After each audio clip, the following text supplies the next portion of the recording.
Opportunity అనమాట. ప్రతి ఒక్కళ్ళకి కూడా హౌస్ వైఫ్స్ కానీ, స్టూడెంట్స్ కానీ, సీనియర్ సిటిజన్స్ కానివ్వండి, ఎవరైనా సరే చక్కగా మీ ఫ్రీ టైంని ఉపయోగించుకొని ఇన్కమ్ ఎర్న్ చేసుకోవచ్చు. అసలు కంపెనీ ఏంటి, కంపెనీ బ్యాక్గ్రౌండ్ ఏంటి, వెల్నెస్ ఇండస్ట్రీలో ఉన్న ఆపర్చునిటీస్ ఏంటి, ఆల్రెడీ ఇక్కడ వెల్నెస్ కోచెస్గా ఉన్నవాళ్ళు ఎంత ఎర్న్ చేస్తున్నారు, ఎలా ఎర్న్ చేస్తున్నారు, అండ్ మీకు దొరికే ట్రైనింగ్ సపోర్ట్ సిస్టమ్ ఏంటి, ఇదంతా కూడా డీటెయిల్డ్గా మీరు ఈవినింగ్ తెలుసుకోవచ్చు అనమాట.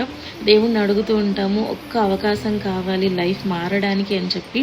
డైరెక్ట్గా వచ్చి వరాలు ఇవ్వరు, కలికాలం కాబట్టి ఎవరో ఒకరి ద్వారా ఆపర్చునిటీని పరిచయం చేస్తారనమాట. నాకు అలాగే 5 సంవత్సరాల క్రితం నా కోచ్ ద్వారా పరిచయం అయింది. సో మేబీ ఇవాళ నా ద్వారా మీకు పరిచయం అవుతుందేమో. జూమ్ ఐడి పాస్వర్డ్ కోసం డిఎం చేయండి, డీటెయిల్స్ అన్నీ షేర్ చేస్తాను. సో మీటింగ్ విన్న తర్వాత మీరు డెసిషన్ తీసుకోవచ్చు. Thank you so much everybody. Have an amazing day, have an amazing weekend. Keep smiling and stay hydrated.